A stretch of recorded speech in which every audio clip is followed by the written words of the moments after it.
দেখেন আমি কোথায় যাচ্ছি, অপেক্ষা করেন একটু দেখেন।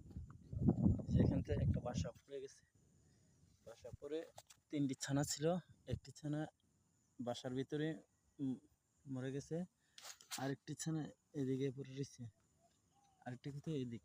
এই দেখেন এই 3টা ছানা আজ যে বৃষ্টির পরে মারা গেছে। বৃষ্টিতে তো ছিল মনে হয়, সম্ভবত এই করে গাছই ছিল, এখান থেকে পরে এর আগেও তুফানে এখানে এই সেম জায়গাতেই 2টা ছানা সহকারে একটা বাসা পরে মারা গেছিল এই কড়ি গাছটাতে। এর আগে এখানে পড়ছিল পুকুরে, আর আজকে সম্ভবত যেটা এখান থেকে পড়ছে এই 3টা পরে মারা গেছে। এরকম ভিডিও পেতে অবশ্যই আমার চ্যানেলটা আপনারা সাবস্ক্রাইব করে দিবেন, যাতে আমি আরও এরকম ভিডিও দিতে পারি।